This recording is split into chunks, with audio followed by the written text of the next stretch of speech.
Baik, kita mulai aja ya. Bismillahirrahmanirrahim. Assalamualaikum warahmatullahi wabarakatuh. Waalaikumsalam warahmatullahi wabarakatuh. Alhamdulillah, amal badu.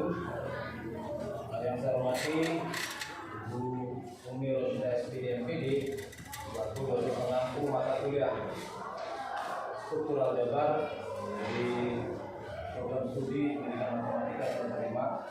Dan rekan sekalian, mahasiswa Universitas Nahdlatul Ulama Lampung, program studi pendidikan matematika dan matematika. Baik, pada kesempatan siang ini perkenalkan saya akan mempresentasikan hasil diskusi, sebenarnya diskusi kelompok bersama rekan-rekan kami. Rekan saya Widiono juga Tiga, namun sehubungan rekan-rekan saya tidak dapat hadir, maka pada kesempatan ini akan saya coba presentasikan oleh saya sendiri. Dimana pada kesempatan ini tema yang akan saya angkat adalah teorema Lagrange. Ada yang menyebut teorema Lagrange atau teorema Lagrange dengan aksen yang berbeda-beda. Tapi untuk kesempatan ini saya menggunakan aksen saya sendiri, yaitu teorema Lagrange. Teorema Lagrange ini sebenarnya dihasilkan atau diciptakan oleh seorang ilmuwan atau matematikawan dari Prancis, yaitu Joseph Louis Lagrange. Maka nama itu kemudian digunakan sebagai teorema ini, teorema Lagrange. Teorema ini berbunyi jika H, ingat ya, H, G itu bahasa-bahasa yang sering digunakan pada konsep grup. Jadi kita beberapa pertemuan terakhir ini bermain di arena grup, dari mulai koset, partisi dan lain sebagainya. Itu ada arena mainan di tema grup. Nah, kita akan lebih banyak bermain di grup dengan notasi-notasi seperti ini. G, H, H itu untuk menotasikan subgrup, bagian dari suatu grup, yaitu G. Nah, jika suatu subgrup H itu adalah, atau H adalah suatu subgrup dari grup hingga G, maksudnya grup hingga itu grup yang ada batasnya. Jadi kalau ada integral itu integral tentu. Ini kita bermain grup, maka ini adalah grup hingga. Maka subgrupnya pasti hingga. Maka order dari H akan membagi habis order dari G. Nah, teorema inilah yang disebut dengan teorema Lagrange. Jadi order dari subgrup itu akan membagi habis dari order dari grup itu sendiri. Ada order aja. Kemudian bukti dari teorema Lagrange yang tadi menyatakan bahwa jika subgrup H itu ordernya membagi habis dari grup itu, buktinya diberikan grup G dengan order N. Jadi N-nya itu adalah order dari subgrupnya. Grup ya, N itu adalah ordernya dari grup, dan subgrup dari H di B itu adalah N. Jadi maksudnya ordernya grupnya itu adalah N, order subgrupnya adalah N. Ya. Karena setiap koset dari H di G memiliki jumlah elemen yang sama di H. Maksudnya setiap koset di H, maksudnya koset dari subgrup dari grup G itu memiliki elemen yang sama dengan subgrupnya. Oh, H itu kan subgrup ya. Setiap koset dari H maka memiliki elemen, memiliki banyak M elemen. Maksudnya M ini kan tadi ordernya subgrup. Jadi kalau subgrup itu adalah bagian dari grup, maka elemennya akan sama dengan elemennya subgrup tadi ya. Itu. Kemudian misalkan R ini banyaknya sel pada partisi. Masih ingat partisi kan? Partisi itu bagian dari konsep kemarin. Partisi itu adalah kelompokan dalam suatu grup. Jadi grup itu grup kemudian dikelompokkan. Kelompokannya ini adalah disebut partisi. Kalau kelompok-kelompoknya itu terbagi habis. Ini ada kaitannya dengan materi kita di mata kuliah yang lain. Kemarin kita berjumpa di analisis real yang kita gambar ada sebuah kurva, kemudian kita menggambar ada persegi panjang gitu untuk membagi habis. Nah, untuk membagi habisnya yang persegi panjang itulah partisi. Maksudnya partisi itu ada sebuah gambar kotak besar gitu misalnya begini. Ada sebuah kotak besar. Nah, ini membagi habis. Ini membagi habis. Inilah yang namanya partisi-partisinya. Tapi kalau di sini beda dengan yang di analisis real, tapi konsepnya sama. Partisi itu seperti itu. Misalkan R menyatakan jumlah sel pada partisi grup G. Maksudnya adalah Ini ya. untuk pelajaran. Kirain tadi ibu masih ibu nanti masuk habis ini. Ini jam berapa? Di sini. Bapak punya jasa ya. Ya udah nanti kan itu juga tinggal presentasi aja kan? Iya. Satu. Itu soalnya apa? Oh, ibu. Saya tampil aja sih. Oke, Bu. Oke, silakan Pak. Lagi-lagi ya. Oke.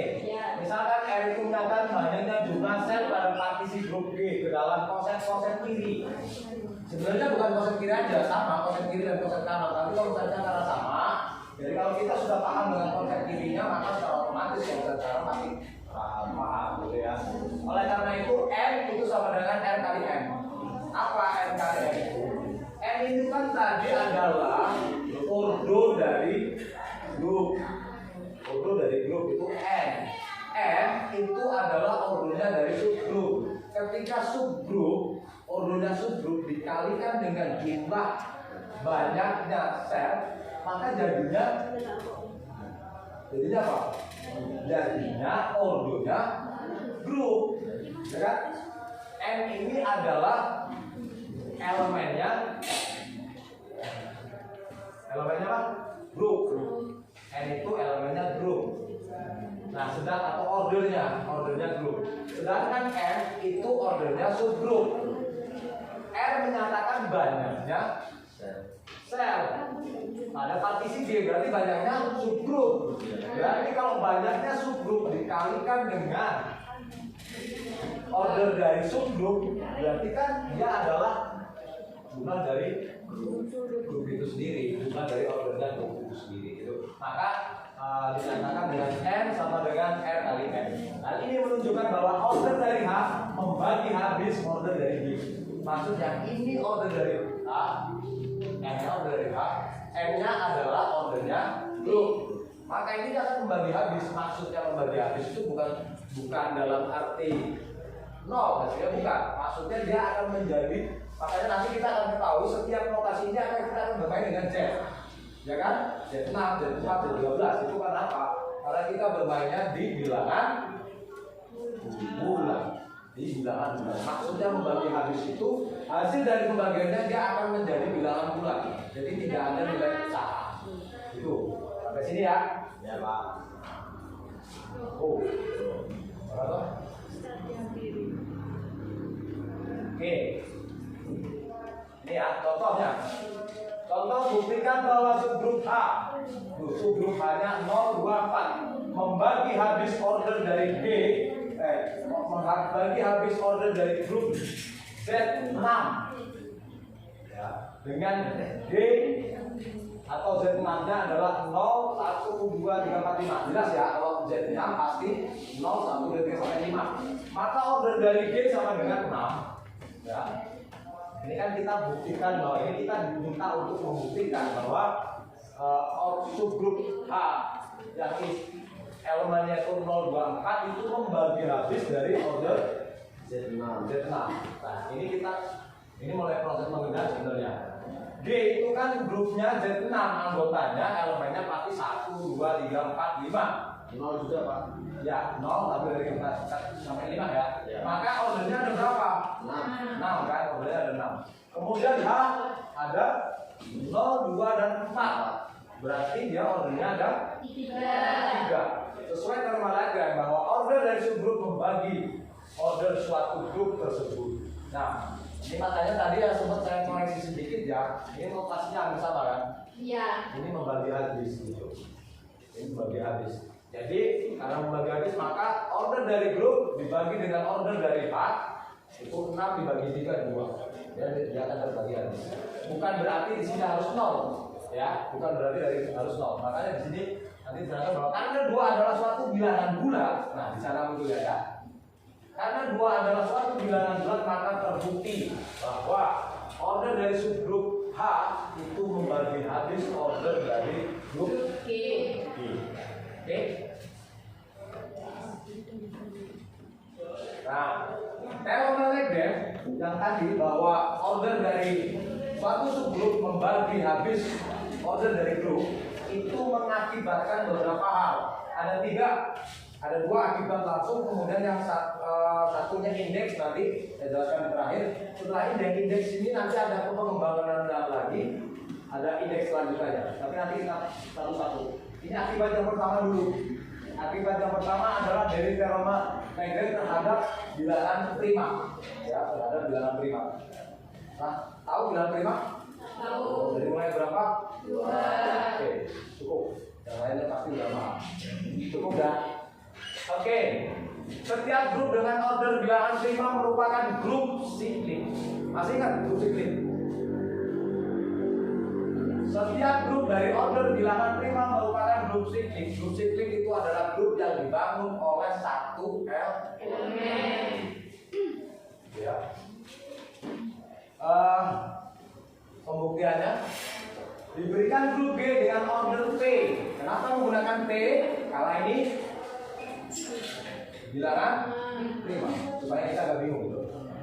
Diberikan grup B dengan order P dengan P bilangan prima dan A itu adalah elemen dalam bilangan prima itu.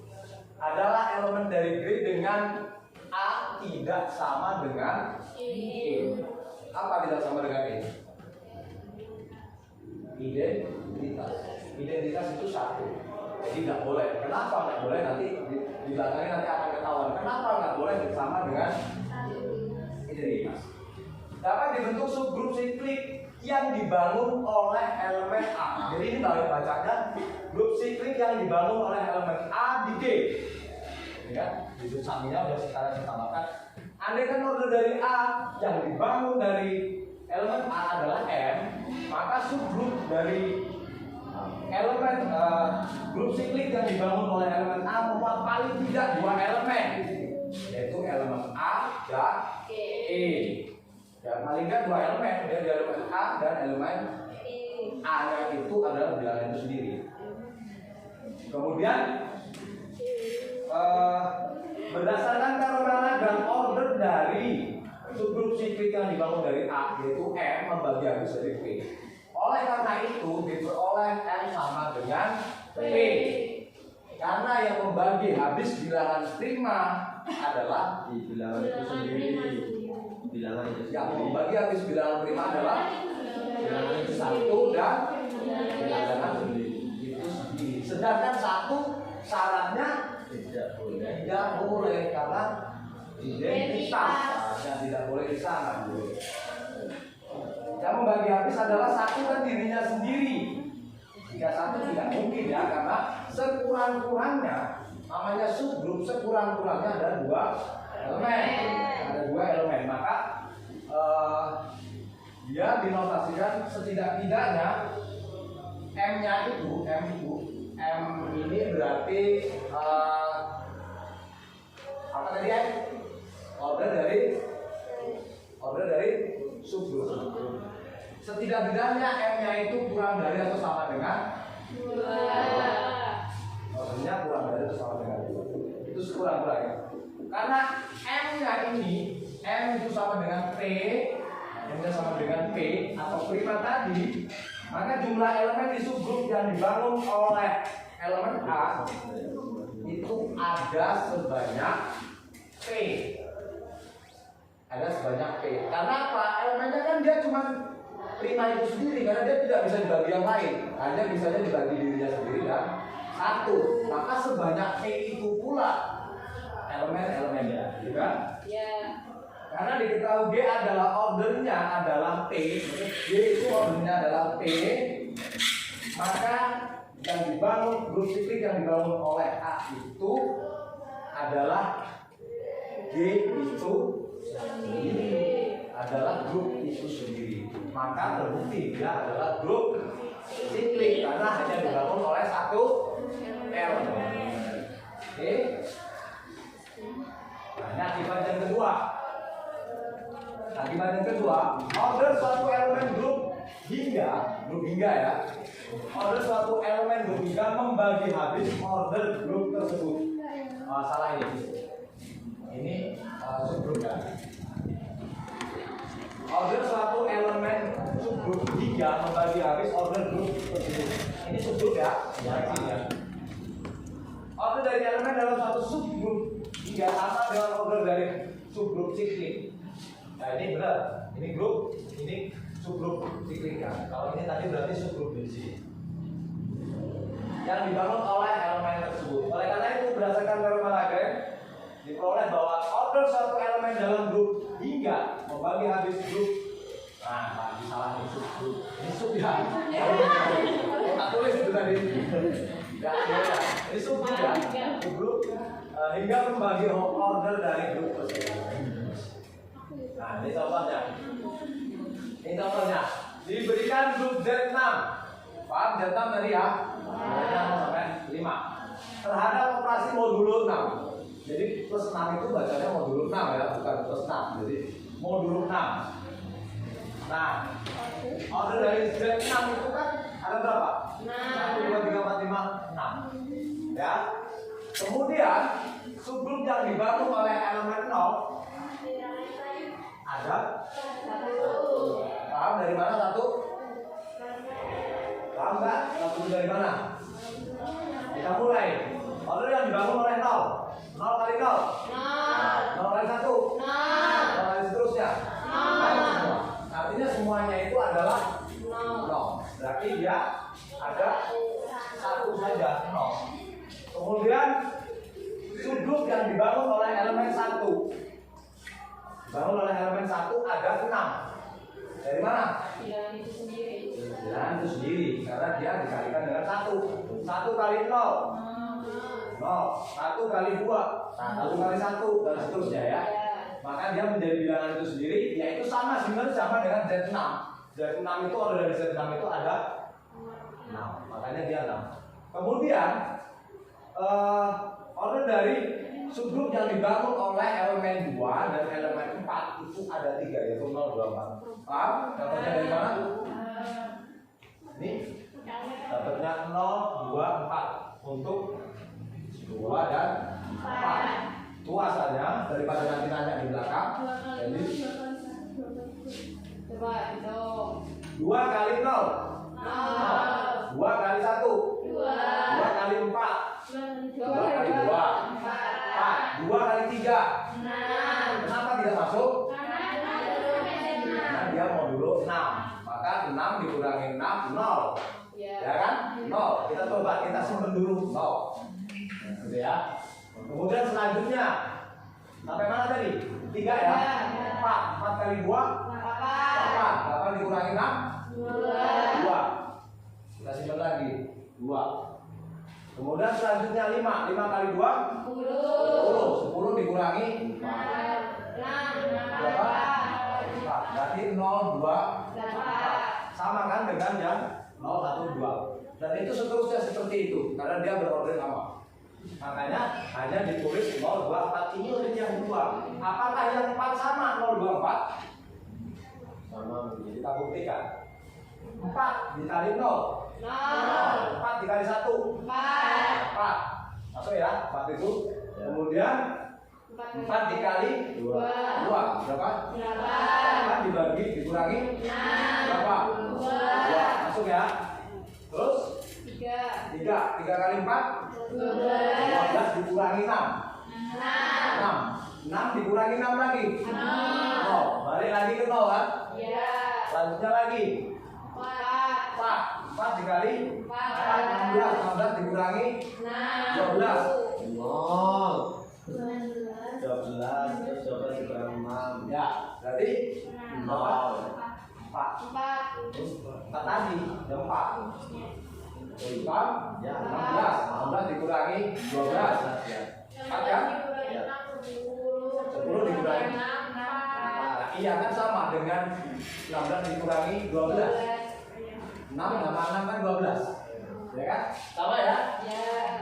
Nah, dia balik 4 lagi. Udah habis ya tadi ya? 5 kali 4 20 18 bukan ya? Bukan ya? 20 dikurangi 18 2 balik lagi ke 2 lagi. Makanya sampai nanti dia lagi ketemu 0, 2, 4, 0, 2, 4 terus gitu. Sama untuk order 2, yang dibangun 2 dan dibangun 4. Makanya dia ditulis sama bahwa 2 subgrup yang dibangun oleh elemen 2 dan elemen 4 itu sama-sama 0, 2, dan 4. Berarti ada 3 order. Kemudian subgrup yang dibangun oleh 3. Yang dibangun oleh 3. ya Kita kalikan lagi ke sana. 3 kali 0. 3 kali 1 3. 3 kali 26 kembali 0 lagi. ya Terus 3 kali 4 12 dikurangi 12 0 lagi. Balik lagi kan? Itu terus begitu. Maka nanti yang dihasilkan hanya 0 3 0 3 0 3 terus begitu. Jadi akan sama. Kenapa tidak dilanjutkan ke order keempat? Apa ke elemen yang seterusnya? Karena di sini saja sudah terbentuk partisi. Ya, sampai sini sudah terpartisi. Sampai sini sudah terbagi habis. Sudah terbagi habisnya di mana?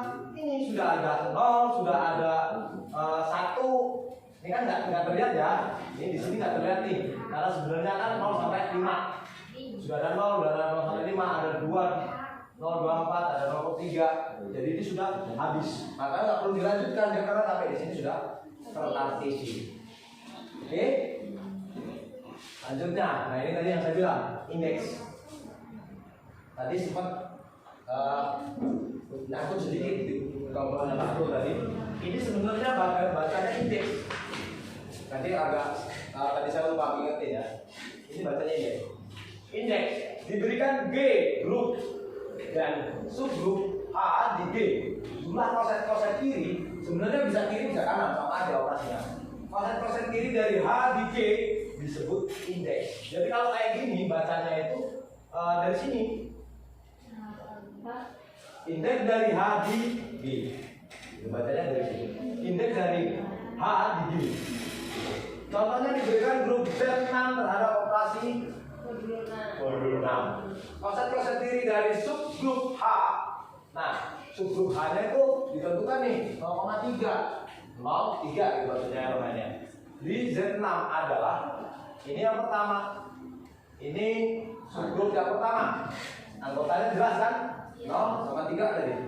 Kemudian si subgrup yang kedua, karena yang pertama tadi H, maka yang kedua adalah H plus 1. Kenapa satunya di depan? Karena koset kiri. Kalau koset kanan dia hanya di sini. Apa satunya di kanan? Nah, kita operasikan ini ada 1 ada H, H-nya ini.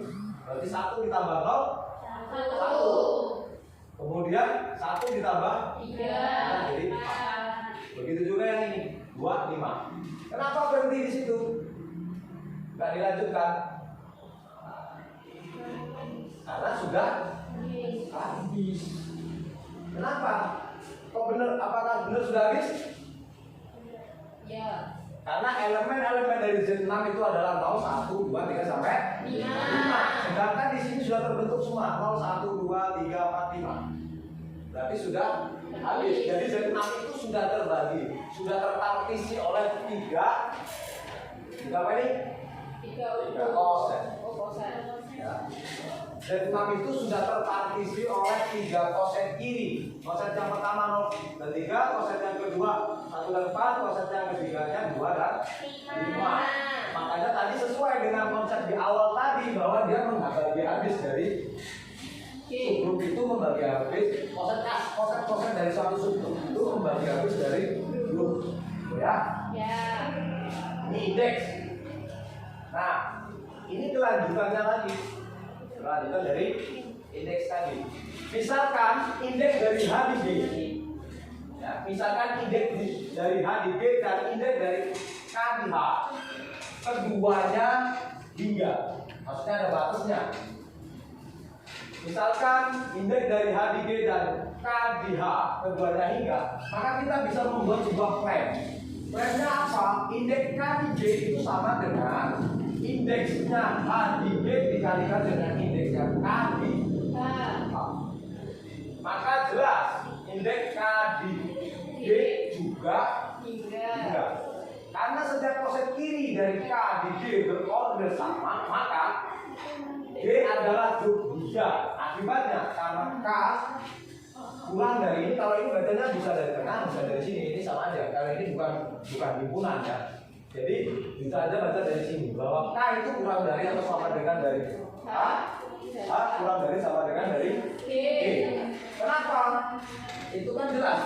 G itu grupnya, ibaratnya gitu. Jadi kalau diilustrasikan tuh gini. G itu grupnya segini, sebuah garis segini. Ini G-nya. Kemudian ada subgrup. Subgrup data bagian pasti namanya bagian tapi separuhnya atau yang jelas lebih kecil.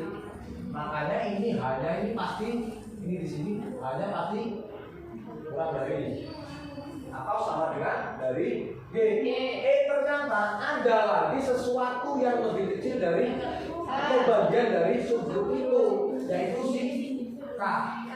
Pasti K ini juga akan kurang dari atau sama dengan, nggak mungkin dia akan lebih dari subgrup itu. Dari apa ya? Subgrup tidak dari H. Nah maka sehingga bisa terbentuk ini subgrup dari K di G itu ini dinotasikannya. Jadi kayak di awal tadi kan membagi habis tuh. Ya. Itu order dari G dibagi order dari K. Kemudian jadilah ini G dari H dari K. Nah, setelah kita potong paham maksudnya? Ini kan G kali H, di bawahnya H kali K. Ya, bentuknya itu. Kalau bentuk itu saya ubah jadi begini sama enggak? G per H kali H per K. Sama enggak bentuknya? Sama. Kalau notasi ini saya ubah dengan bentuk G bagi H kemudian dikali H bagi K, sama enggak? Sama. Maka terbentuklah ini H dikali H di HK ya. Untuknya H dari mana? Ini tadi ada K, HK, H. Ini kok tiba-tiba di sini? Ini kan awalnya G, ini K. G, K. Kok di sini muncul ada H? Paham dari mana munculnya H? Itu yang di H, G. Bukan. Munculnya H ini adalah menuju klaim. Menuju ke klaim. Klaim itu bahwa indeks dari K di G itu kan G, indeks dari H di G, indeks dari K di H. Kita mau menuju ke sana, mau menunjukkan bahwa ini sama dengan ini, sedangkan konsep awalnya ini, maka kita memerlukan untuk muncul H. Bagaimana kalau dia muncul H di situ? Kita lihat dari sini. Ini kan ada G per K. Ya, kita membutuhkan muncul H. Sekarang kita nanya kalau H bagi H nilainya berapa? 1. Nilainya 1. Artinya kalau kita tambahkan dia merubah bentuk, berubah fungsi atau tidak? Sesuatu yang dikalikan dengan 1 berubah bentuk? Tidak kan? Berarti diperbolehkan kan? Berarti diperbolehkan kan? Karena dia nggak akan berubah ya. Akhirnya kita kalikan dengan H per H. Jadi G per K ini kita kalikan dengan H per H. Di sini kita kalikan H per H. Nah, karena kita kalikan H per H, G dikalikan dengan H jadi G H. Kemudian K dikalikan dengan H jadi HK. KH dulu sebenarnya. Sebenarnya KH dulu ini kita mainan logika kita. Sebenarnya di sini harusnya K kali H dulu. Tetapi karena kita melihat di sini hanya di depan, ini kan sifat apa? Tidak bisa disilang Pak. Komutatif ya, bukan kali silang. Ini sifat komutatif, jadi H kali K itu sama dengan K dikali H, gitu ya. Makanya boleh dibolak-balik. Yang dia harusnya dia hanya di depan. Tapi kalau kita punya kepentingan supaya sama dengan di sana, maka kita balik aja posisinya, toh tidak berubah angka, nggak buka asing, nggak boleh dan sebagainya. Hanya kita taruh di depan jadi H dikali K. Nah, bentuk ini setelah menjadi D dikali H, ini kita potong. Kita pisahkan menjadi D dikali H. Sama nggak hasilnya D dikali H dibagi H dikali K dengan D dibagi H dikali H dikali bagi sama kan? Maka karena sama kita ubah bentuk menjadi ini. Terbukti nggak? D indeks dari K di D itu sama dengan indeks dari H di D dikalikan indeks dari K di bentuk ini sama dengan bentuk ini. Maka terbukti karena klaim ini terbukti. Maka terbuktilah klaim yang bukan bentuk ini. Nah, sebelum kesimpulan itu materi yang saya sampaikan. Sebelum nanti saya sampaikan kesimpulan, barangkali ada yang mau menambahkan atau ingin bertanya. Cukup ya? Oke, kalau cukup, sebelum saya tutup, untuk pengingat ini bisa diingat untuk kesimpulannya bahwa dalam olahraga adalah jika suatu subgrup dari grup hingga, maka order dari subgrup tersebut akan membagi order dari grup tersebut. Ini konsep yang harus selalu diingat. Jangan mengingat-ingat D, H, dan lain sebagainya. Itu adalah variabel atau simbol yang dipakai. Yang harus kita pahami adalah konsep ini. Kalau kita paham dengan konsepnya bahwa subgrup itu membagi habis dari grup, dia mau dirubah apa aja namanya, mau pakai H, pakai G, H, pakai A, B, itu nggak akan pengaruh untuk kita karena kita paham konsepnya bahwa subgrup membagi habis dari grup. Kemudian order dari unsur di grup membagi habis order di grup itu sendiri. Ordernya tadi jelas, ya. Kemudian order dari suatu grup adalah prima, maka grup itu adalah siklik. Kalau ordernya adalah bilangan prima, maka dia akan menghasilkan bilangan itu sendiri. Maka dia menjadi siklik karena dia nggak akan muncul angka yang lain, muncul bilangan muncul elemen dirinya sendiri. Karena elemen sendiri itu adalah siklik karena bilangan grup siklik itu adalah suatu grup yang dibangun oleh satu elemen. Itu grup siklik. Grup berorder prima tidak mempunyai subgrup E dan dirinya sendiri. Ya. Banyaknya konsep dari suatu subgrup disebut indeks subgrup di grup. Itu tadi yang kita bahas terakhir tadi. Jadi banyaknya konsep-konsep baik kiri maupun kanan itu adalah indeks dari grup itu sendiri. Cukup? Oke, kalau dirasa cukup, terima kasih atas perhatian kawan-kawan sekalian. Tadi penyampaian pemaparan presentasi dari saya. Jika terdapat kesalahan-kesalahan itu murni dari saya sendiri, maupun yang ada kebenaran atau ada ilmu yang dapat kita pelajari, itu tiada lain adalah dari Allah Subhanahu Wa Taala. Demikian saya akhiri. Terima kasih semuanya. Saya akhiri. Wassalamualaikum warahmatullahi wabarakatuh.